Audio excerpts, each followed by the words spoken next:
Salut tout le monde, j'espère que vous allez bien. C'est parti pour une nouvelle émission. Et aujourd'hui, on s'enflamme pour Alison Pinault. Salut Alison, ça va, tu vas bien? Bah ouais, nickel, installe-toi. Dans ce beau canapé sur du Rihanna. Ouais. Pas mal. On voit que t'as des rêves, apparemment. Oui, évidemment. Moi, Rihanna, c'est le top du top, j'adore. Je te présente Alison pour nos téléspectateurs, nos téléspectatrices. Tu as 37 ans, tu es une ancienne handballeuse professionnelle, une légende de la discipline. Regarde, on a fait ton palmarès, bon, on a failli ne plus avoir de place, mais on a réussi à trouver quand même la place nécessaire. En club, bon, tu as gagné partout, tu es passé en France, en Slovénie, en Roumanie, en Macédoine ou encore au Monténégro. En équipe de France, t'as brillé, hein, pareil, 273 sélections, 696 buts, championne d'Europe, du monde et olympique. Et puis pas mal de distinctions individuelles, hein, notamment ce titre de meilleure joueuse du monde. En 2009, tu es entrée au Hall of Fame de l'équipe de France le 11 janvier 2026. On a une petite photo de toi, Alison, avec toutes les médailles, tous les trophées dans les mains. Déjà, ça doit peser lourd. T'es matérialiste, toi? C'est rangé où tout ça? Je pense qu'avant, j'étais matérialiste. Ouais. Et avec l'âge, je pense que ça s'estompe réellement. Aujourd'hui, ça a un peu empilé un peu partout. Il y en a qui sont visibles, mais je suis plus aussi attachée, je pense, à mes trophées que je l'étais par le passé quand j'étais encore en carrière. Ok, dès que t'as arrêté ta carrière, ça s'est un peu dissipé, ce truc-là? Ouais, parce que finalement, je me rends compte, il y avait une joueuse avec qui j'ai joué qui m'avait dit ça. Il m'a dit, tu verras, quand tu arrêteras, c'est pas tes trophées, c'est pas ça qui va t'animer. Finalement, tu te souviendras des gens que tu as rencontrés dans ta carrière, les gens qui t'ont marqué, les amitiés que tu as créées. Et finalement, elle avait raison. Elle avait vraiment raison. Je trouve que ce qui est plaisant quand tu arrêtes, à mon avis, et qui est révélateur de ta personnalité, c'est quand tu te rentres dans les salles, tu rencontres, tu vois les joueuses, les anciennes joueuses, les dirigeants, et les gens qui tapent sur l'épaule et qui ont envie de te dire bonjour. Et pas quand ils te voient au loin, ils te disent oh non, non, elle, j'ai pas envie de la voir, etc. Et je pense que c'est très révélateur finalement de la personne que tu es. Alison, bon, t'es la retraite sportive, je dis bien sportive parce que c'est pas du tout la retraite pour Alison Pinault, hein, t'es encore hyper active, donc t'as quitté les terrains, hein, depuis la fin de saison 2024-2025, tu fais plein de trucs, t'es devenue cofondatrice de Graden, une plateforme qui référence les événements sportifs partout en France, t'es aussi consultante sur la chaîne L'Équipe, tu fais des conférences, t'as été élue à la commission des athlètes du CNOSF, tu as lancé Pulse Sport, un fonds de dotation dédié au soutien et à l'accompagnement des athlètes. Donc j'en passe, t'es également une figure de proue de la médiatisation du sport féminin. Ça va, on s'ennuie pas, Alison, là? Non, on s'ennuie pas, ça va. Il y a de quoi faire. Ouais, tu m'étonnes, mais ça doit être pas mal parce que je me dis, dans ta carrière, il y a une certaine routine. C'est, voilà, je m'entraîne, je mange, je dors, je fais les matchs. Là, c'est assez diversifié. Ouais, c'est très diversifié. Je pense que c'est aussi pour ça que j'avais envie d'arrêter. J'étais enfermée dans quelque chose. La balance était devenue très déséquilibrée, j'ai envie de dire. J'étais aussi arrivée au bout de quelque chose. Je sentais au fond de moi que j'avais donné tout ce que j'avais à donner à mon sport. Et puis j'avais envie d'aventure, je pense, vraiment de rentrer dans cette vie d'après. Ouais. Et finalement être maîtresse de mon emploi du temps, de faire des choses qui me font kiffer, qui me font vibrer au quotidien quand je me lève. Et c'est exactement ce qui se passe. Tu la croques à pleines dents, là, cette vie d'après. T'es un peu hyperactive, hein. Ouais, as du mal à rester en place. Ouais. À la base, quand même, je vis à 10 000. Honnêtement, je vis à 10 000. J'ai toujours aimé ça, la fast life, on va dire. J'ai toujours adoré ça, mais c'est ce qui me nourrit. Je suis une créatrice. J'ai vraiment cet esprit. Et donc, moi, j'ai besoin de sentir que je suis en mouvement. L'immobilisme, c'est jamais très, très bon, en général. Et sentir que je bouge pas ou que j'avance pas, ça me pose problème. Moi. Aïe, moi, je demande à Alison de rester 1 heure dans un canapé. J'espère que ça va le faire. Bon, ça va, ouais, bon, c'est cool. Impeccable. La question rituelle de l'émission, Alison, la dernière fois que tu t'es vraiment enflammée, pas forcément sur un terrain de hand. Enflammée, je pense à mes 30 ans. D'accord. Pourquoi? Parce que ça me fait peur, j'ai 28 ans. Hein. J'y arrive tout doucement, moi. Ah. J'ai fait péter la... D'accord, ça fait quoi? Ouais. Ben, moi, tu sais...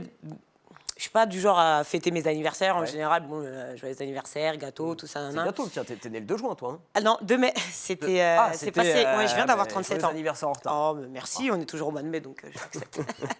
et si tu veux, moi, je me suis jamais enflammée sur les anniversaires, sur les cadeaux, sur ce genre de choses, pardon. Et à 30 ans, j'ai dit, je vais fêter, c'est sûr.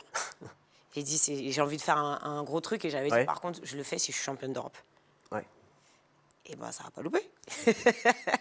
Et là, j'ai envoyé la sauce. J'avais loué une grande villa avec mes amis les plus proches. Et c'était trop cool. C'était la première fois vraiment que je prenais du temps pour moi avec mes amis, fêter, Ça a laissé des traces, je ne te cache pas. Et le lendemain était difficile. Mais on a enchaîné pendant 5 jours non-stop. Et, ah oui, 5 jours.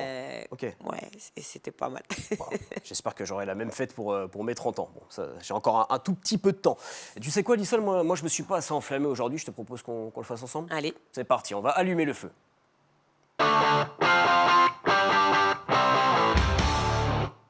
Bon, déjà, pour commencer une séquence, il faut être dans de bonnes conditions. Donc regarde, je t'ai prévu un petit truc. Des Haribo, voilà. Je sais que tu es une grande fan d'Haribo. De sources sûres, je sais qu'à Nîmes, tu es allé dans un magasin pour acheter des sachets de bonbons et tu les cachais quand tu arrives en stage. T'es bien informé. Ah ouais. Écoute, moi, mon péché mignon, c'est les bonbons. Je suis très sucrée. Je m'en suis jamais cachée. J'ai toujours rêvé d'être sponsor par Haribo, moi, d'ailleurs. Ouais. Même si c'est pas forcément hyper bon pour la santé, quand on mange sans modération. J'ai toujours rêvé de ça. Et donc, il y avait Camille Aiglon qui jouait à Nîmes à l'époque. Et je passais mes commandes, en fait, avant d'arriver en stage. Et c'était un peu l'époque, j'ai envie de dire, où c'était un peu... il fallait filer droit, Ouais. il fallait faire très attention. Et donc, donc, je cachais toujours mes bonbons. Et l'une de mes meilleures amies était ma coéquipière, en fait, de chambre, ma roomie. Et donc, elle aussi, elle adorait les bonbons. Et donc, on mangeait à deux et on se faisait des paquets en stage comme ça. Pas les petits paquets qu'on achète en grande surface, c'était des paquets de 2 kilos, 1 kilo, 2 Ah oui, 2 kilos. ok. On n'y allait pas de main morte. Et vous êtes jamais fait choper? Non, mais tout le monde savait que moi, Ah. parce que moi, je me suis fait choper aux Jeux de Pékin, Ouais. parce qu'à l'époque, le CNOSF avait comme partenariat Haribo. Ok. Et donc, à chaque fois qu'on allait à la base dans le bâtiment, il y avait la salle du CNOSF où tout se passe, l'orga entre les différentes délégations.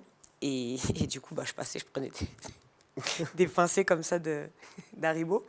Et une fois, je me fais choper par le doc. Ouais. Il y a eu un peu une petite altercation, mais très légère, étant donné que je n'allais pas rentrer sur le quart de finale. Donc, en gros, les jeux étaient presque terminés pour moi, puisque à partir des quarts, si tu ne rentrais pas dans l'équipe, jusqu'à la fin, tu ne pouvais plus rentrer.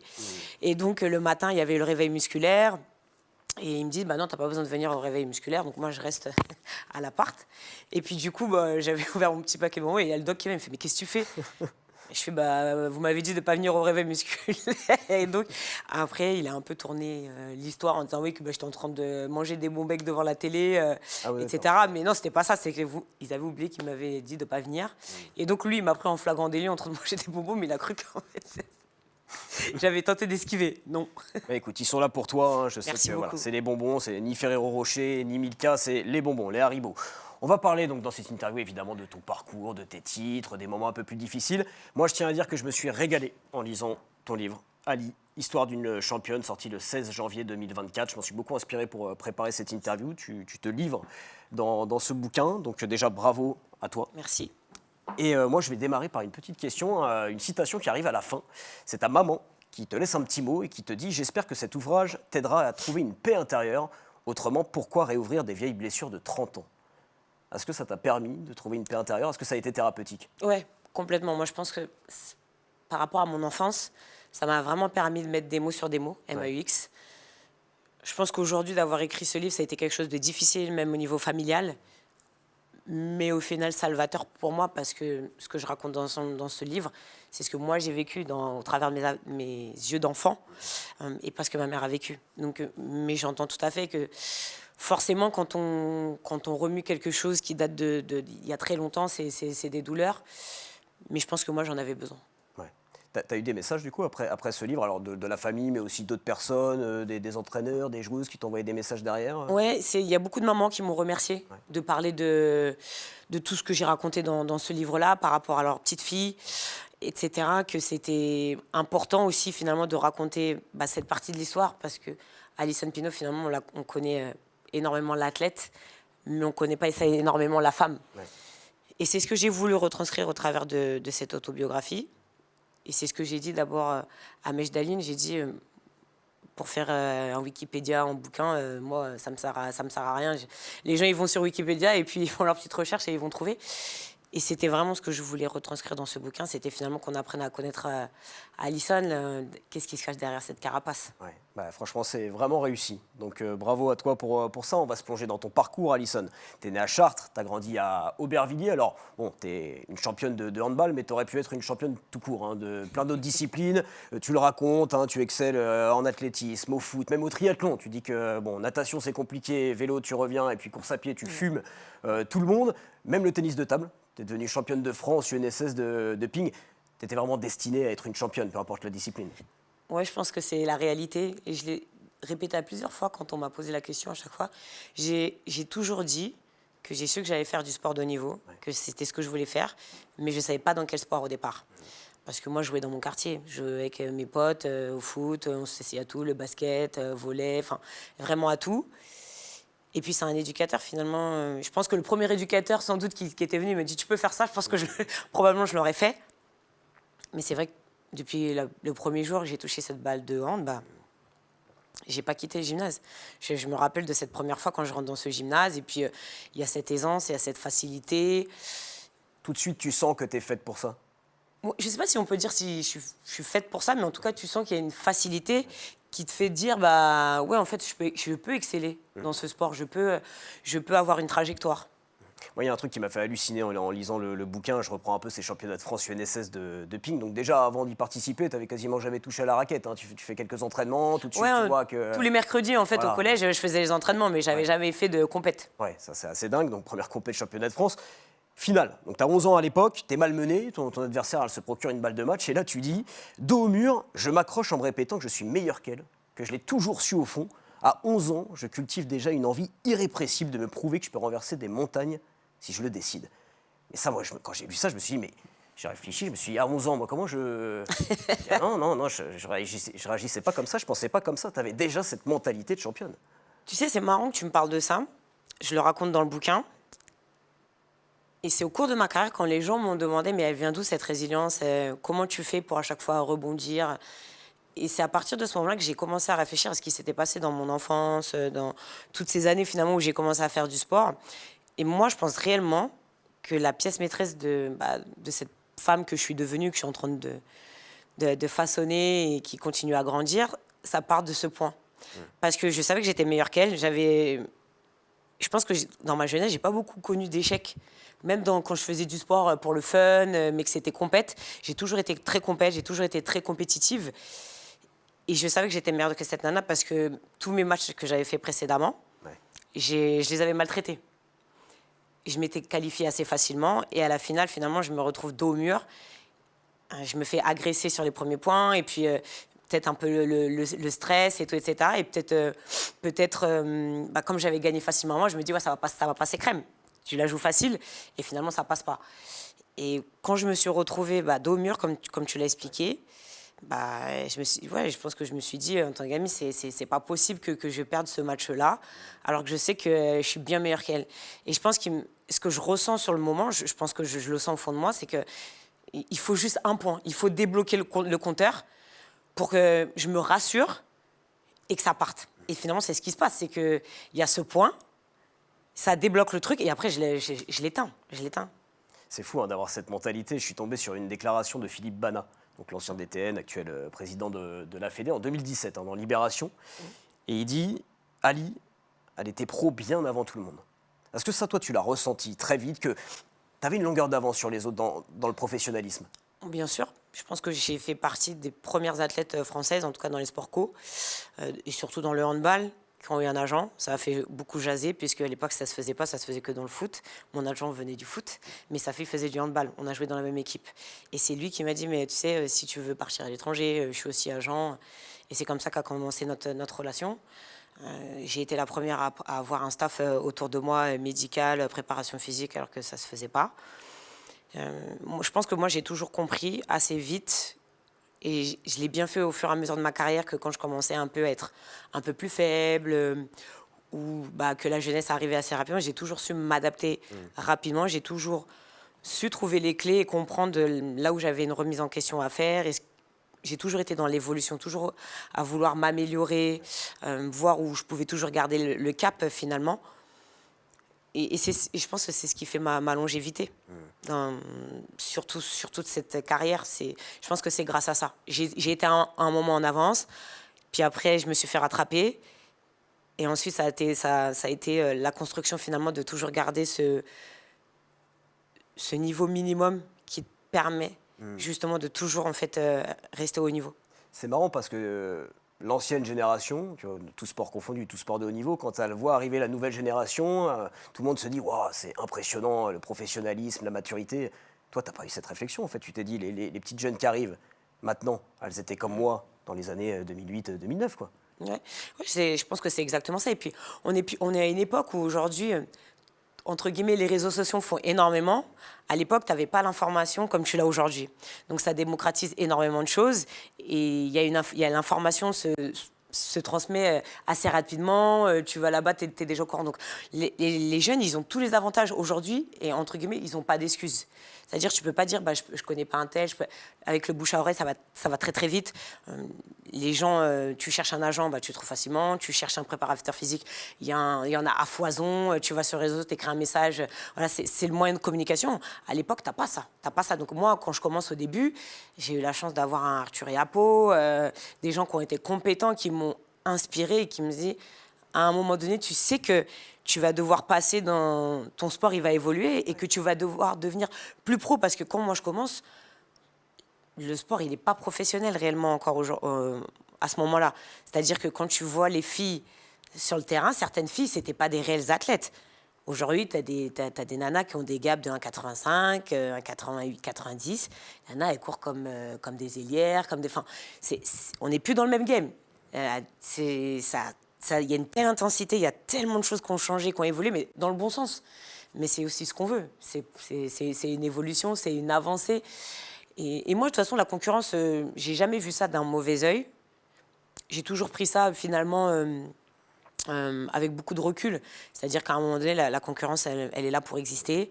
C'est une émulation, ça te tire. Exactement, c'est là pour tirer vers le haut et pour te pousser, finalement, dans tes retranchements. Te pousser à voir finalement si tu es capable de garder ce niveau, si tu es capable de faire beaucoup plus et de challenger face aux jeunes. Parce que les jeunes, ils arrivent, mais il y a aussi beaucoup de choses qu'ils n'ont pas encore appris. Ils sont plus forts sur l'aspect physique. Parce qu'aujourd'hui, tous à 17 ans, les gars, c'est des athlètes. Mais il y a un aspect qu'ils ne maîtrisent pas, c'est cette maturité, cette expérience que tu as...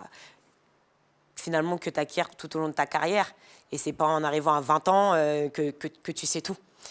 Donc c'est là que tu as une carte à jouer. Mais moi, ce que j'aimerais souligner, c'est le fait qu'on n'est pas là non plus pour donner notre place aux jeunes. Les jeunes doivent aussi se battre. On s'est battu pour avoir la nôtre. Par contre, accompagner les jeunes, leur donner des clés, je trouve que c'est hyper important dans la transmission. C'est aussi ce qui permet de garder une certaine tradition aussi. Moi, je suis toujours assez étonnée de voir aujourd'hui des jeunes qui n'ont aucune culture sportive dans leur propre sport. Je trouve ça très frustrant de dire que tu n'es pas capable de citer, je ne sais pas, 3 anciennes joueuses qui ont arrêté il y a quelques années. Pour moi, ça paraît dingue. Bon, en tout cas, avant de décrocher des titres, avant d'arriver à ce milieu professionnel, il y a la formation. Forcément, il faut passer par là, le pôle espoir de Tournan-en-Brie. Donc très vite, tu surclasses quasiment tout le monde sportivement. Humainement, c'est un peu plus compliqué, tu le dis, je m'écrase. Et pour ça, il faut compter sur des coéquipières qui, encore aujourd'hui, sont tes amies et comptent beaucoup pour toi. D'ailleurs, il y en a une d'entre elles qui a un message à te délivrer. Coucou ma coupe, cette petite vidéo pour te dire que je suis très fière de toi, fière de ta magnifique carrière, fière de la femme accomplie que tu es devenue. Le temps est passé et elles sont bien loin derrière nous, toutes ces soirées passées au sein de notre grand dortoir de Tournan-en-Brie en sport-études. Je garde vraiment en mémoire tous nos beaux moments passés sur les terrains de handball et plus particulièrement la première médaille qu'on a obtenue ensemble en équipe de France jeune à Vienne. Je te fais plein de gros bisous. Florine Mbang, donc qui est une de tes meilleures amies encore aujourd'hui. Tu as tout connu avec elle, elle parle des soirées, de la formation, etc. On parlait d'ici les Moulineaux tout à l'heure. Ah oui, justement. Les briquements qu'on fait la fiesta et qu'on a fait au pôle, on a fait les 400 coups réellement, mais je suis toujours très, très touchée du message de mes amis, forcément. justement, ici les Moulineaux, parlons-en, puisque tu démarres ta carrière là-bas, hein, tu signes ton premier contrat pro saison 2007-2008. Alors ta carrière en club, bon, évidemment, elle est magnifique, hein, tu as gagné des titres, des joies. Il y a aussi des moments compliqués, beaucoup, des dépôts de bilan de club, des retards de salaire, et j'en passe. Comment, Alisson, dans ces moments-là, on arrive encore à s'accrocher, à se dire allez, c'est pas grave, ce club, il y a eu ça, je repars dans un autre, je reste motivé. Moi, finalement, j'ai fait du sport parce que j'avais un rêve et c'était devenir championne olympique. Ouais. Et je pense que ce qui a fait que je me suis toujours accrochée, c'était ça. Il n'y a pas un moment où ça te dégoûte un peu, où tu dis mais... Si, bien sûr, tu es dégoûté parce que entre les dépôts de bilan, moi, au bout d'un moment, on disait que j'étais le chat noir. Ouais. Oui, On disait que j'étais le chat noir. Et puis, vient le moment où tu te dis, mais finalement, pourquoi je fais tout ça? Mais moi, je me suis toujours souvenu que j'ai commencé à faire du sport parce que je voulais faire comme Marie-Jo. Et même s'il y a tous ces moments de doute, même s'il y a tous ces moments où tu sens que ça vacille, mais moi, je me suis toujours accrochée à mon rêve, gagner des médailles et devenir championne olympique. Moi, je voulais amener mon sport là où il n'avait jamais été. Et ça a toujours été ma mission, finalement, depuis le départ. Ouais, et mission réussie, puisque avec l'équipe de France, tu as tout gagné, on l'a dit, hein, championne du monde, championne d'Europe, championne olympique. On va revenir quelques années en arrière quand même. Hein. La première sélection en équipe de France en février 2007 pour un match amical à Nantes contre la Chine. Est-ce que tu peux nous replacer un peu le contexte? Comment tu l'apprends déjà, cette première sélection? Où tu es, quand on t'appelle, ou comment ça se passe? Alors, pour refaire la genèse de l'histoire, Ouais. je fais la préparation de l'Euro 2006. Ouais. Je vais pas à l'Euro, j'étais jeune, il m'a dit c'est bien que tu commences maintenant. Moi, j'ai fait la filière, j'ai fait France Jeune, mais j'ai pas fait France Junior. J'ai sauté France Junior et je suis arrivée directement chez les seniors. Et donc, il me dit, on va commencer tout doucement à te préparer. Donc, je fais la préparation, je vais pas à la compétition. Et je savais que potentiellement, j'allais être rappelée pour le prochain stage. Donc, je suis rappelée pour le prochain stage. Et donc, il annonce l'équipe, finalement, qui va jouer pour ce premier match contre la Chine, justement, à Nantes, pardon. Ouais. Et donc, c'est comme ça que je l'apprends. Et après, il y avait un deuxième match contre la Chine qui était à Toulouse cette fois-ci. Et j'étais pas dans l'équipe pour ce deuxième match. C'est l'explosion de joie ou c'est la suite logique? Je suis contente, mais pour moi, c'est pas une fin en soi. C'est le début, plutôt. Ouais, mais on peut le dire parce que la suite, elle est très très belle, hein. Tout va aller très vite. Premier mondial à 18 ans, en France d'ailleurs. Premier jeu à Pékin, alors en tant que remplaçante en 2008. Et en 2009, là, tu atteins les sommets à titre individuel puisque tu es élue meilleure joueuse du monde. C'est pas rien, à seulement 21 ans. Ce statut de meilleure joueuse du monde, il a été compliqué. Je te cite, je le porte mal sur moi. Il me colle à la peau, m'embarrasse. Le costume pèse lourd, paraît trop grand. Moi, ce que je me suis demandé tout de suite en lisant ces lignes, c'est à l'époque, en 2009, est-ce que tu es accompagné mentalement? Est-ce que tu es suivi là-dessus? Est-ce que tu as des personnes à qui tu peux en parler, te poser pour en parler avec eux? Est-ce que ça, c'est le cas ou pas du tout? Pas du tout. Pas du tout. Donc, je remporte ce titre. Et ça a suscité finalement tout l'inverse. Je pense que si je l'avais gagné maintenant, dans les 10 dernières années, ça aurait été totalement différent. Je suis la première Française de l'histoire à le remporter. Je suis très jeune. Tout le monde estime que je n'ai pas encore fait assez mes preuves pour remporter un tel titre.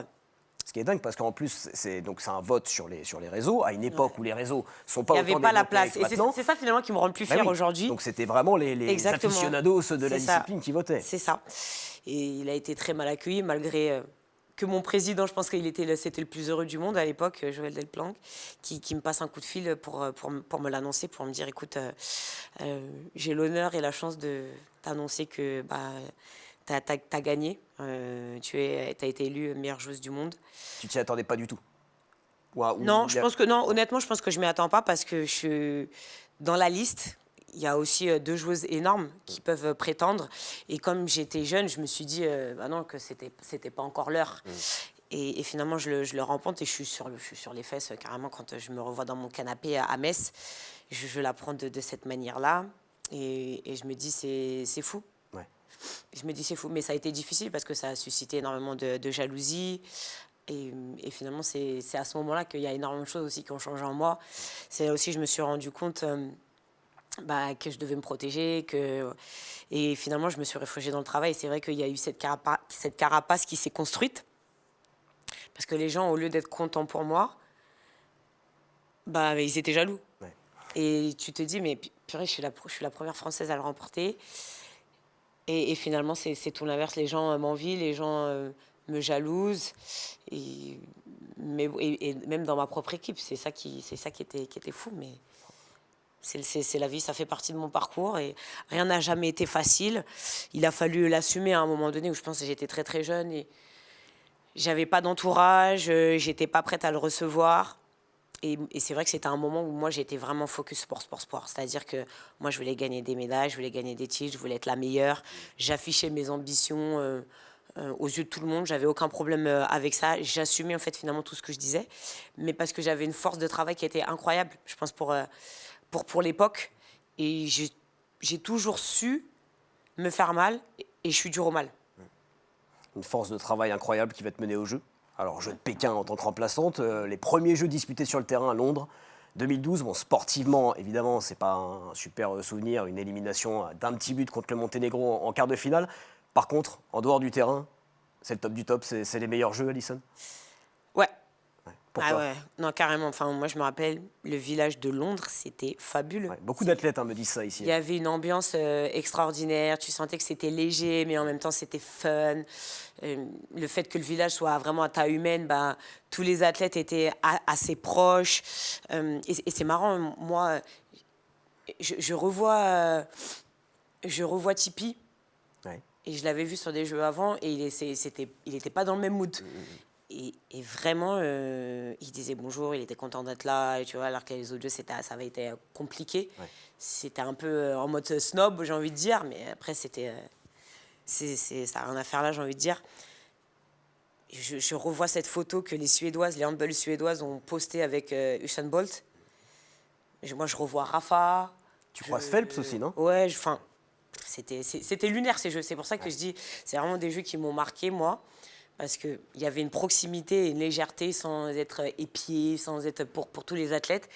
Et le fait aussi que le village soit pas accessible, entre guillemets, sur la partie internationale, c'est-à-dire pour les familles, il y avait une certaine facilité d'accès.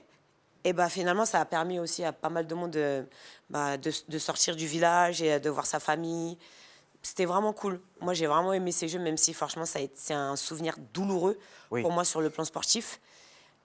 Mais en dehors de ça, c'est une aventure quand même qui m'a beaucoup marquée. Puis on allait à pied aux entraînements, le fait qu'il n'y ait pas de bus à prendre, même si on était obligé de prendre pour les matchs parce que c'était le protocole. Mais c'était vraiment agréable, en tout cas en termes d'aventure humaine. Ouais. Oui, par contre, douloureux sportivement parlant, ça c'est clair. Hein, tes mots, ils sont forts. Hein. Pendant des semaines, j'en ai pas dormi de la nuit. Je le vis comme un traumatisme personnel. C'est long, 4 années dans ces conditions. Donc vraiment, de 2012 à 2016, c'est quasiment un truc qui hante tes pensées quotidiennement? Alors, il y a eu l'après Londres, où là, je l'ai hyper mal vécu. J'arrive dans un nouveau club, c'est un moment de transition pour moi, parce que je pars à l'étranger. Je change d'environnement, je pars dans un pays où je ne connais pas la culture, je ne connais pas la langue. Et donc, moi, j'y vais pour le challenge sportif. Donc, il y a ça qui vient s'entremêler, en plus de la frustration et de la déception. Même pour te dire, moi qui suis une aficionado des jeux et du sport, je n'ai même pas regardé la finale. Tellement c'était douloureux. Je me souviens, j'étais à Malte et je n'ai même pas regardé la finale. Tellement c'était dur, parce que je pense qu'on avait l'équipe pour aller... au bout, ou au moins être sur le podium. On venait d'être 6 mois plus tôt vice-championne du monde et on pouvait percevoir qu'on faisait partie de ce gratin. Donc je regarde même pas la finale, j'arrive dans un nouveau club et je sens que je suis un peu traumatisée dans mon esprit. C'est dur, l'entraînement, j'ai du mal à faire ma place aussi dans cette nouvelle équipe. Il y a beaucoup de choses et je me rends compte, plus les mois passent, plus les mois avancent, et je tâtonne dans ce nouveau club. Mais par contre, j'ai été accueillie en superstar. Donc il y a un truc qui cloche. Et je mets un petit peu de temps à évacuer. Et j'ai une réunion avec mon coach en décembre, je crois, après les fêtes de Noël. Et je lui dis, c'est bon, maintenant c'est derrière moi. Je sais, j'ai fait mon deuil, entre guillemets. Ça, tu le fais toute seule, pareil? Ouais, je le fais toute seule. D'accord. Je le fais toute seule, mais je pense que ça a été une force dans ma carrière de toujours me rendre compte un petit peu des choses et d'avoir switché, d'avoir toujours su switcher quoi faire et trouver les solutions par moi-même. Et je lui dis, c'est bon, c'est terminé, ça va. Et la deuxième partie de saison que je fais est stratosphérique. Donc 2016, bon, bah là forcément, Alisson, elle est en mission. Il n'y a pas mission. d'autre choix. C'est la médaille d'or dans le viseur. On ne va pas revenir sur toute la compétition, mais j'aimerais quand même parler de ce match d'anthologie contre l'Espagne. Quart de finale, je rappelle un petit peu le scénario. L'équipe de France allait mener 12-5 à la pause. Et là, une remontada de folie. Ça part en prolongation. Il reste 1 minute à jouer. Vous menez d'1 but. Alexandra Lacrabert te lance la balle au-dessus de la zone, ce qu'on appelle un kung-fu. Tu récupères la balle, tu inscris le but. 2 buts d'avance. Les Espagnols marquent. Amandine Leno fait le dernier arrêt. Une victoire d'1 but.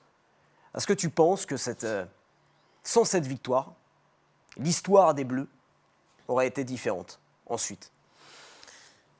Avec Dessy, on pourrait refaire le monde, Parce que réellement. vous butiez souvent en quart de finale. C'était vraiment le step que vous n'arriviez pas à franchir. Il y avait ce purée de plafond de verre. Je repense à Londres, bien évidemment. Là, tu sens qu'on est en place et que l'équipe répond bien. Et je vois le déroulé, je dis, mais c'est pas possible, ça va pas se répéter de nouveau. Et puis, encore une fois, contre l'Espagne, avec l'Espagne, on a un historique. Mais ça, c'est toutes les équipes de France de sport co. Oui, Les France et l'Espagne sont toujours des matchs très accrochés, très compliqués. Et je me dis, c'est pas possible, c'est pas croyable. Et il y a ce moment dans les vestiaires et on s'accroche et on se dit qu'on peut le faire et qu'on va le faire et qu'on grappille petit à petit sur la deuxième mi-temps de notre retour, le score. On revient tout doucement et c'est vrai que c'est le coach, il disait souvent essayez pas de revenir de suite parce qu'on va utiliser beaucoup d'influx. Ouais. Et donc, il faut qu'à la fin, si on est amené à faire un mano-mano, qu'on ait toujours l'énergie de pouvoir le faire. Et il dit, dans les 10 dernières minutes, il faut juste qu'on ne soit pas très loin. 3 buts, c'est très bien. Et comme ça, on est revenu. Et puis, il y a ce but égalisateur sur ce penalty que je provoque, je le vois très bien. Sur une passe d'Alex où je vais sur prise d'intervalle et il y a péno, puisqu'il y a Carmel Martin qui ferme en zone. C'est Nyombla qui met ce penalty égalisateur. Et puis, il y a cette prolongation. Et c'est vrai que quand on est dans le costume du chasseur, c'est jamais pareil que quand on est dans le costume du chasseur. Et surtout, quand on a une remontada, et qu'après, exactement. Ouais. Et on sait que psychologiquement, ça leur fait mal à la tête, mais que ça va être difficile quand même, et donc on s'accroche. Ouais. Et voilà, et quand ce match se termine, je me dis, alléluia, enfin. Ouais. Ouais. La demi-finale, vous gagnez contre les Hollandaises en demi. Finale contre la Russie. Bon, défaite, médaille d'argent.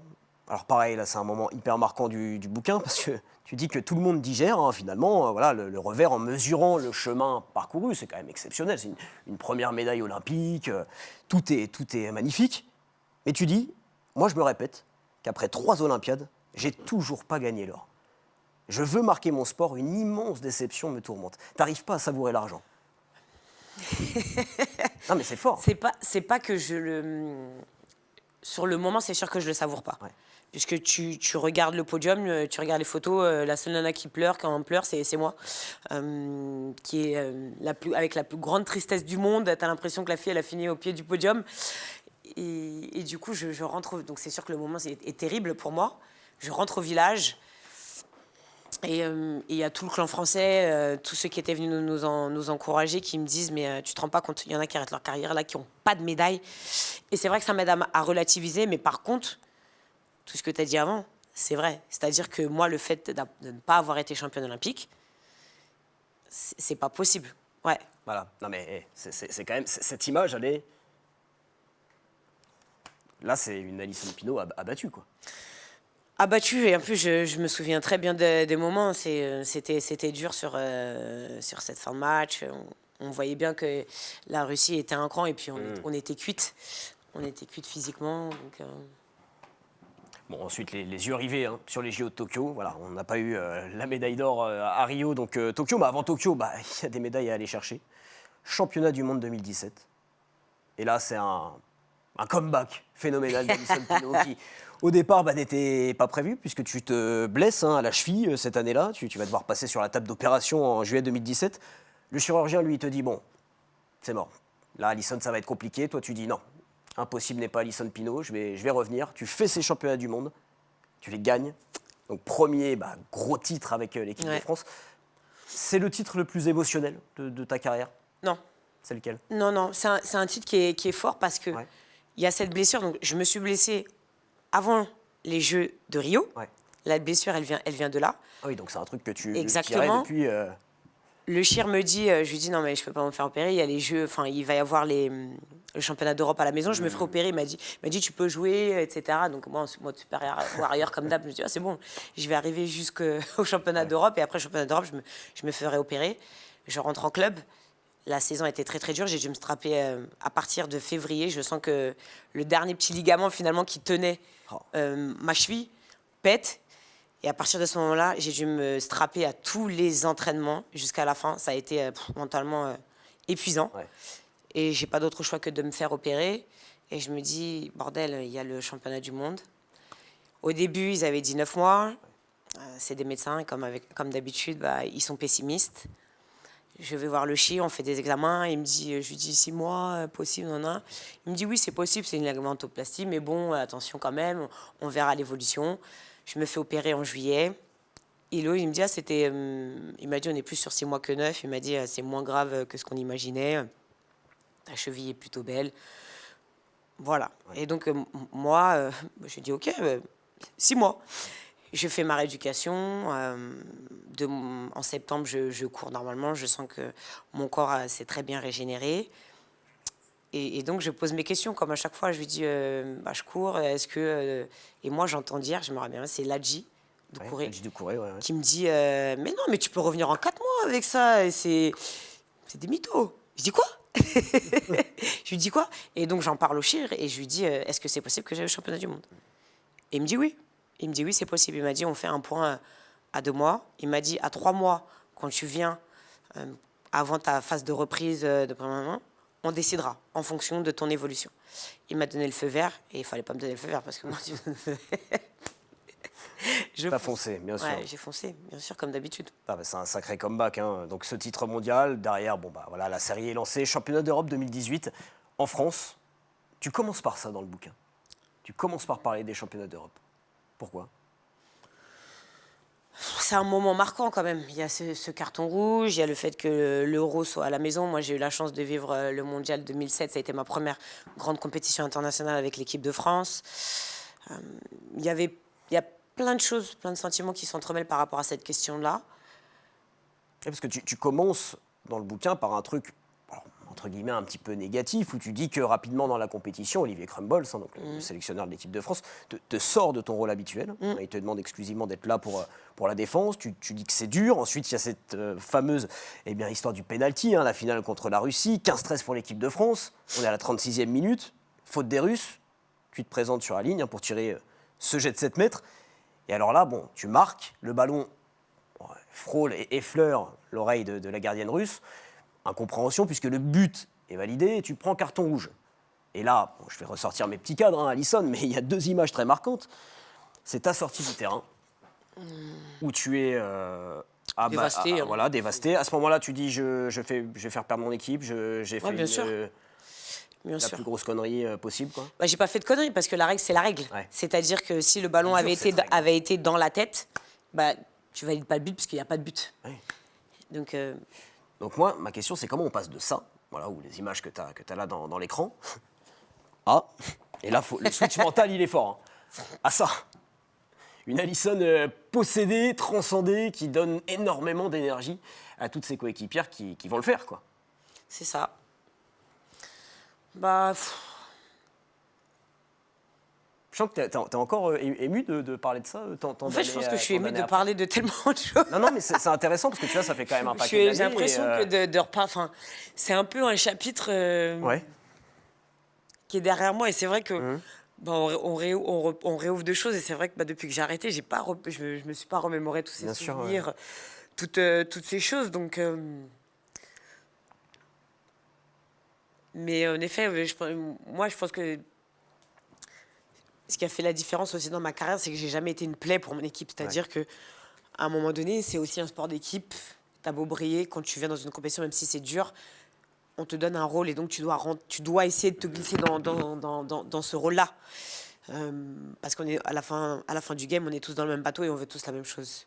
Ça a été dur, mais je l'ai dit un petit peu plus tôt, j'ai toujours su m'adapter, j'ai toujours su, je pense, comprendre quand des choses devaient évoluer. Et donc, je me suis battue de cette manière. Mais c'est sûr que cette compétition, elle ne s'est pas forcément déroulée comme moi, je l'avais imaginé. Et puis, comme j'ai été aussi une grande actrice de l'équipe de France et des résultats de l'équipe de France à ce moment-là, et que ce n'était pas forcément justifié aussi, c'est ça qui a été très dur. Mais ensuite, je restais toujours en mission. La mission, c'était d'être championne d'Europe avec l'équipe. Et c'est ce qui fait que moi, mentalement, j'ai su switcher, j'ai su m'accrocher finalement à ce qui était le plus important. Objectif championne d'Europe, c'est coché. C'est coché. Prochain objectif championne olympique, c'est coché. Voilà, JO de Tokyo 2020 qui ont eu lieu en 2021 avec le Covid. Bon, au Japon, les débuts sont un petit peu cata, un petit peu compliqués. Hein. C'est ce qui donne lieu à cette image d'Alison qui est adossée contre le poteau où tout se passe pas forcément comme prévu sur la phase de poule. Il y a quelques conflits, alors pas entre les joueuses, mais entre le staff et les joueuses. Des conflits de quelle nature? Qu'est-ce qui se disait en fait? Je pense que il y avait la méthode d'Olivier qui était toujours un peu de vouloir fédérer les filles un peu contre lui. Ouais. C'était sa méthode, il l'avait appris, il l'avait déjà dit. Il a dit si moi les filles elles sont ensemble contre moi, ça me va très très bien puisque entre guillemets, on va se lier contre lui et donc on va faire le taf pour que les choses fonctionnent. Ouais. Voilà. Je pense qu'il avait créé beaucoup de désordre en amont de la compétition. Je ne sais pas s'il l'avait oublié, mais on était une équipe qui était aussi très expérimentée, c'est-à-dire que tu avais beaucoup de filles. La mission, c'était la médaille d'or. C'était la médaille d'or, pourquoi? Parce que beaucoup avaient déjà vécu Rio. Et donc le côté, c'est super, c'est mes premiers jeux, c'est bien la médaille d'argent, mais en fait, maintenant, c'est bon, quoi. En fait, on est là pour la médaille d'or. Oui, et puis vous avez été championne du Exactement. monde, championne d'Europe, Voilà. donc voilà. Et donc on n'avait pas besoin de ça, et je pense qu'il y a eu aussi énormément de pression sur le fait qu'on devait réussir, parce que quand tu as été vice-championne olympique, tu sais ce qu'il te reste à faire. L'étape d'après, c'est d'être championne olympique. Bien sûr. D'être championne olympique. Donc, et je pense qu'il y a eu tout ça qui est venu se mélanger. C'était une compétition difficile, et je dis toujours que les jeux, en réalité, c'est border. C'est-à-dire que à n'importe quel moment, ça peut péter du bon ou du mauvais côté. Ouais. Et vaudrait mieux que tu trouves du bon côté. Parce que quand tu trouves du bon côté, ça peut partir. Mais quand tu te trouves de l'autre côté, ça peut exploser, imploser. Bien sûr. Et ça peut partir très loin. Et vous avez eu de la chance parce que c'est tombé du bon côté pour la suite.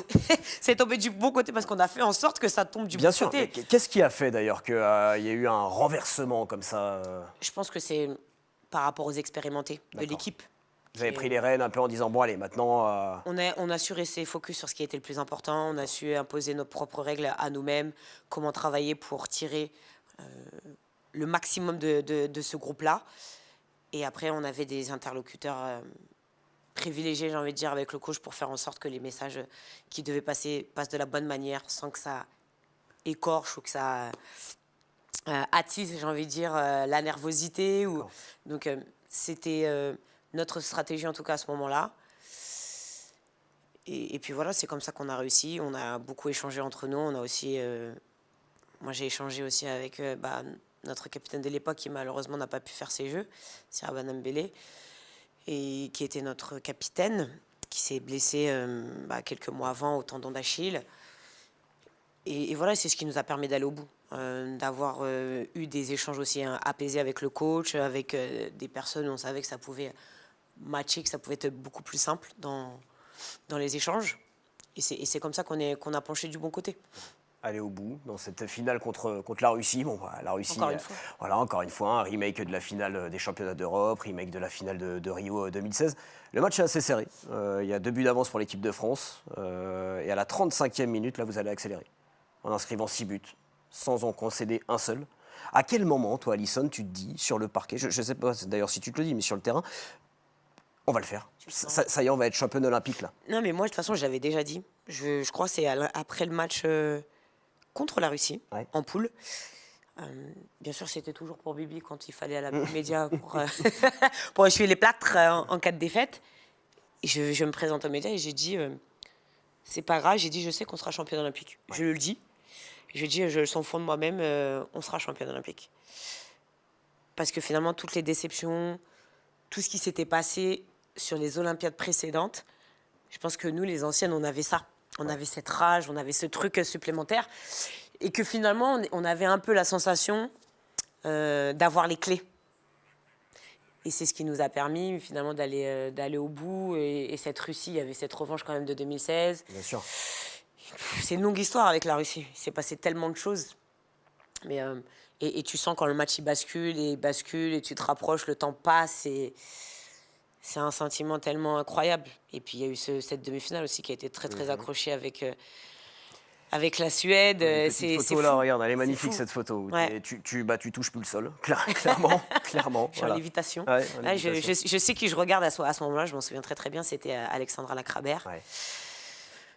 Ce match contre la Suède a été très très énergivore, ça a été très très compliqué jusqu'au bout. C'était chaud dès le départ. Et on les avait joués aussi en poule. Et il y avait eu ce match nul. Et ouais, je me dis, on retourne de nouveau en finale et on va le faire. Et on va aller au bout. Et ce groupe était tellement animé. C'était fabuleux à vivre. En plus, on était dans une période assez compliquée. C'était le Covid. Et donc, il y avait pas beaucoup il y avait personne dans les tribunes. Il y avait quelques gens du staff et des différentes délégations françaises qui potentiellement pouvaient venir. Et c'était chouette de voir que ça nous a aussi beaucoup unis. Partager ça avec les gars aussi, qui avaient été qui ont été à la veille et qui sont venus nous encourager ensuite sur cette finale, c'était beau. Et donc vous décrochez ce titre de championne olympique, donc la collection est totale, championne d'Europe, championne du monde, championne olympique. T'as fini le jeu en fait à ce moment-là, quasiment. Il y a un peu ce sentiment-là de se dire, voilà, tout est coché, sensation de vide un peu, où il n'y a pas vraiment d'objectif derrière. Est-ce que ça, tu l'as ressenti? Moi, déjà, je suis soulagée. Ouais, c'est le premier sentiment, c'est le premier soulagement. C'est le premier sentiment qui me traverse, alors pas sur le terrain, mais après, quand on rentre au village, la mission je me revois avec Amandine, on se met sur le balcon, et puis il y a ma mère qui m'appelle. Ouais. Et les premiers mots de ma mère, c'est « ça y est, t'es contente, enfin ». Ça a été les premiers mots. Et là, je me dis, ouais, t'as raison, on l'a fait, je l'ai fait. Et donc, c'est fou. C'est indescriptible pour moi de décrire tous ces sentiments qui passent quand il y a le coup de sifflet final. Et je me dis, mais putain, j'ai réussi. La suite, elle s'annonce un peu plus compliquée pour toi. Tu n'es pas retenu à l'Euro 2022, pas au Mondial 2023. Tu as encore l'espoir de disputer les Jeux à la maison. Tu n'es pas dans la liste finale. Moi, j'ai souvenir d'avoir reçu Sandrine Gruda ici. Voilà, un peu ton... mon égal. Voilà, ton égal au basket. Un peu même situation que toi. Elle espérait faire ses jeux vraiment pour terminer en beauté. Elle n'a pas été sélectionnée. Elle était en colère. Beaucoup d'incompréhension.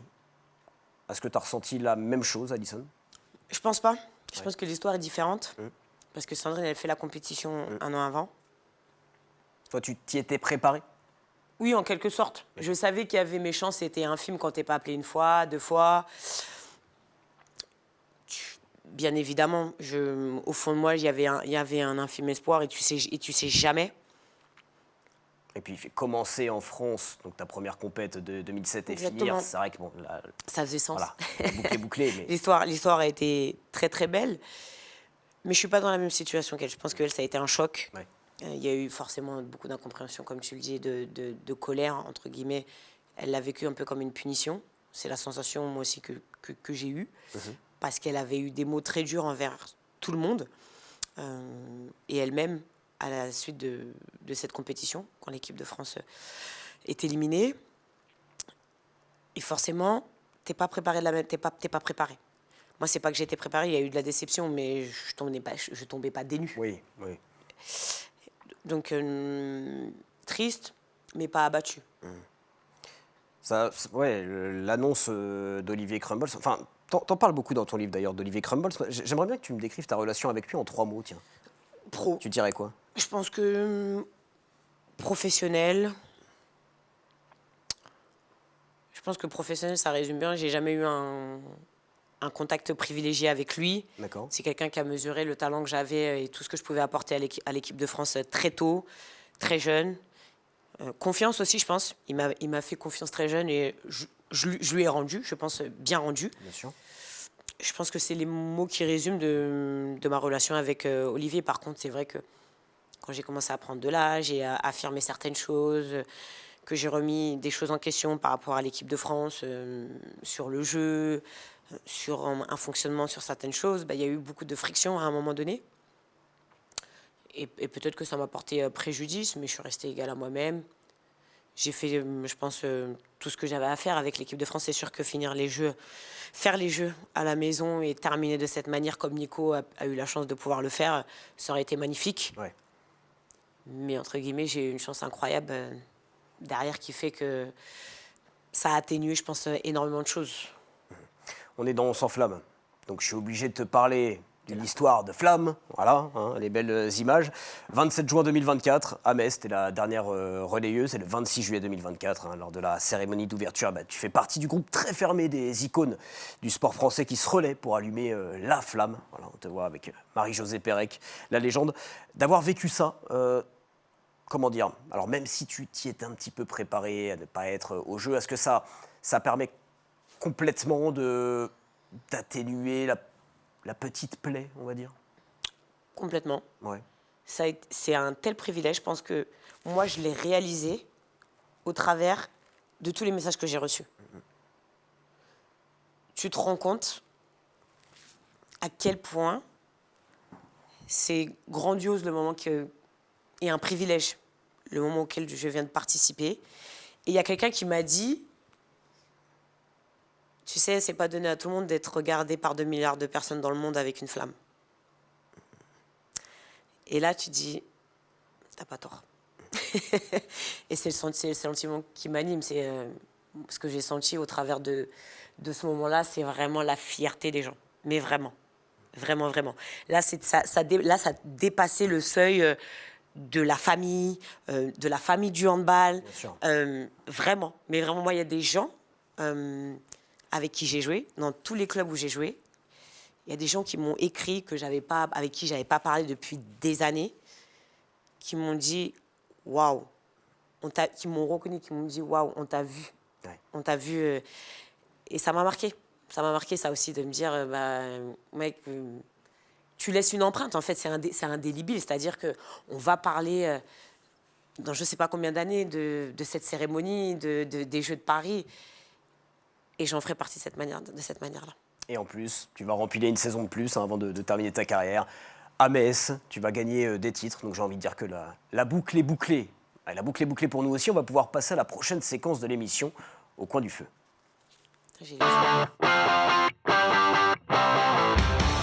Ah, super. Ouais, pour la petite séquence, voilà, comme d'habitude, hein, je rejoins l'invité dans le canapé. On sort complètement du sport. Enfin, quoique. Notre discussion, elle va...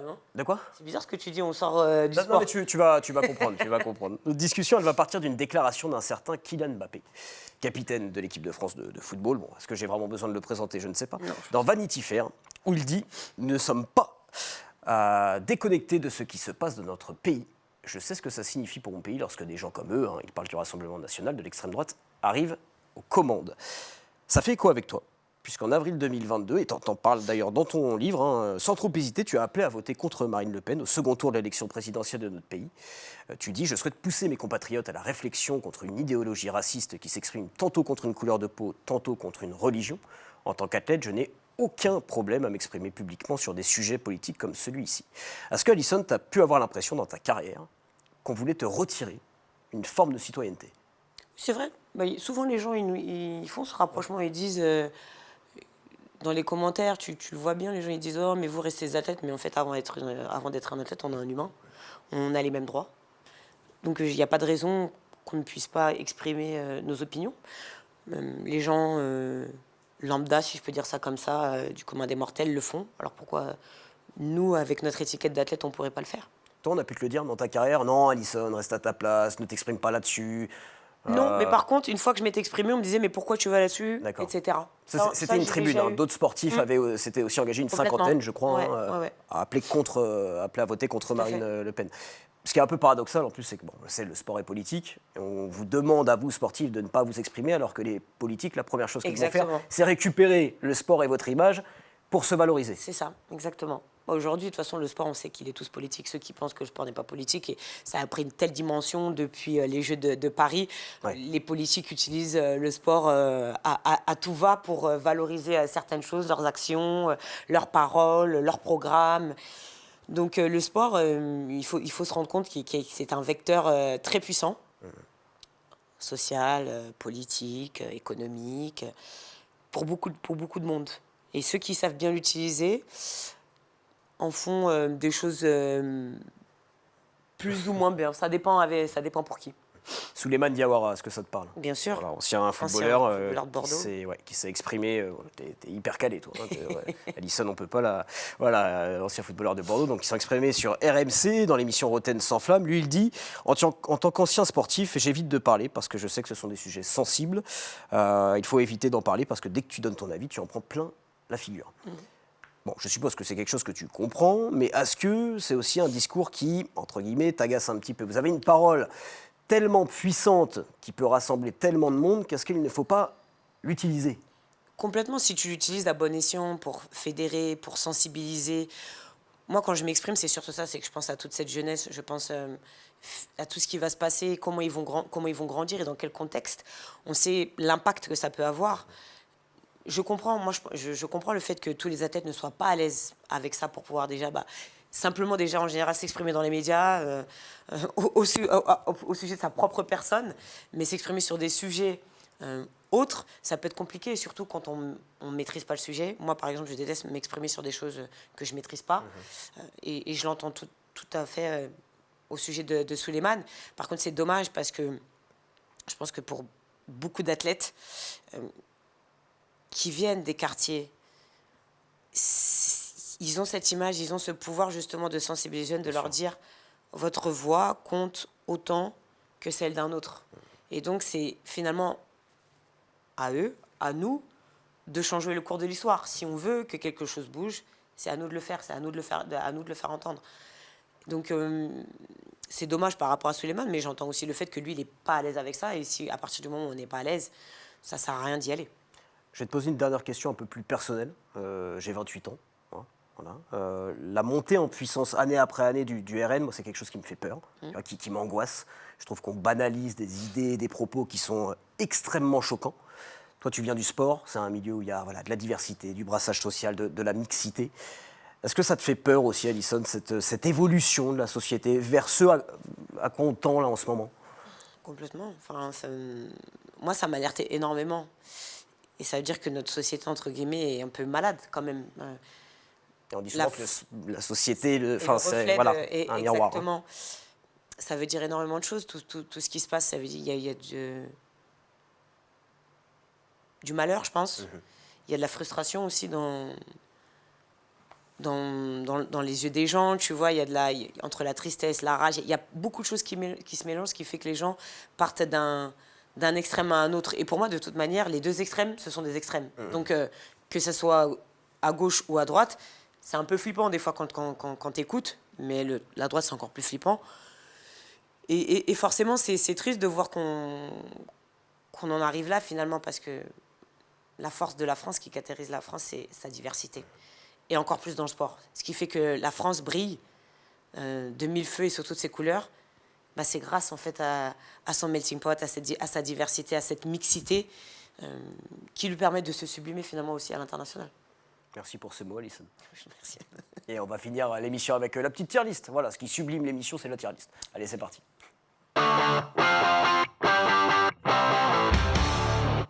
La tier list, 5 catégories: flamme olympique, feu de camp, briquet, allumette, cendre. Flamme olympique, c'est le top du top. Plus on descend, moins c'est bien. Alisson, je te laisse la tablette, je te laisse classer ces éléments. Tu fais juste coulisser. Tu commentes rapidement tes choix, il nous reste assez peu de temps. Alors, Oui, alors attends, juste le numéro 7. Pourquoi le numéro 7 d'ailleurs? C'est mon numéro fétiche. Mais pourquoi? C'est mon numéro fétiche un peu depuis toujours. Et puis en plus, ça a été le numéro de CR7. En fait, le 7, dans quasiment tous les sports, ça a toujours été un peu le chiffre du leader, etc. Mais ça a toujours été mon chiffre fétiche, même depuis très jeune, même avant que j'arrive. Mais je pense que dans toutes les stars que j'ai suivies, ça a toujours été ce numéro un peu 7. Il me parle, et pourtant je ne suis pas née le 7. Mais c'est un chiffre auquel je suis très très attachée. J'ai pas choisi, tu vois, ma date d'anniversaire le 2. Oui. Mais je suis née le 2 mai, 2-5. 2 plus Oui, 5, c'est vrai que ça oui, fait ça aurait 7. pu. Bon. Donc, voilà. Ah oui, oh putain, j'avais pas fait le. Ok, pas mal. Alors, oula. Ah oui. C'est marrant ça. Les feux de l'amour. Oh là là. Waouh, ça c'est ouf. Waouh, ça c'est dingue. André Agassi, ouais, un top du top. Les croque-monsieur feu de camp. Oh, les champignons. Oprah. Avec les affaires Epstein, ça m'a un peu. Oh, les cheveux dingues. Le froid. Alors les cheveux dans la maison, hein, ça tu détestes. Hein. Ouais, Ouais, fou, ouais. de fou. Ouais, je vais pas dire que je déteste ça, c'est abusé. Ouais, je vais mettre ça en mid. Allez. Allez, magnifique. Le classement est fait. Flamme olympique, donc tu dois choisir, Alison, entre le numéro 7, les îles turques et caïques, André Agassi, ou le PSG. Le top du top pour Alison Pinault, c'est quoi? Turks and Caicos, Ouais. c'est le bonheur là-bas. C'est, La tête aux vacances, ça se sent. j'ai un coup de cœur, j'adore voyager, moi c'est ma première hobby, donc j'adore cette île, je suis tombée amoureuse de cette île, ça a été vraiment un coup de cœur. Eh bien, magnifique. Avant de se quitter, Alison, dernière petite surprise pour toi. Une personne tenait à te décerner un petit message. Je vais encore pleurer ou... On verra. Coucou ma copine, c'est moi. Bah écoute, déjà dans un premier temps, je te fais des gros bisous. J'espère que ça va et j'ai hâte de te voir rapidement. Ensuite, je te fais cette petite vidéo parce que on m'a parlé de plein d'anecdotes. Je vais essayer d'être brève, de pas trop en dire aussi parce que je crois qu'on est un peu écouté, donc je vais éviter de sortir tous les dossiers.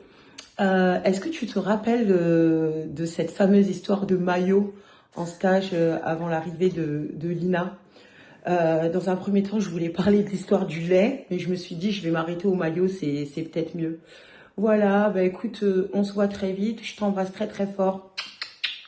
Je remercie Claudine Mendy, ancienne internationale française de handball, évidemment. Alors, elle m'a dit, c'est la première fois que je vois Alison paniquer.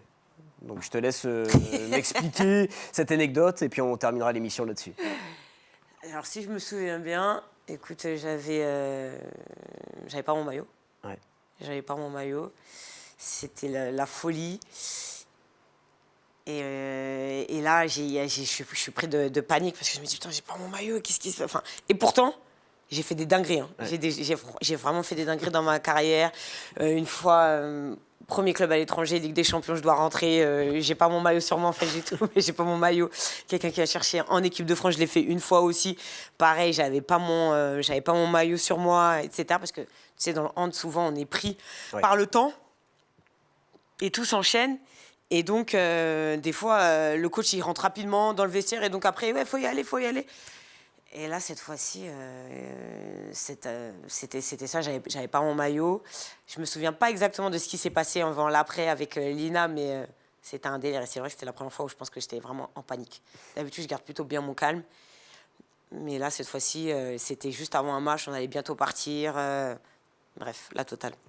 Alison, merci beaucoup. Merci à toi, Lucien. Merci pour cette émission. Je te souhaite de continuer de croquer la vie à pleines dents comme tu le fais si bien en ce moment.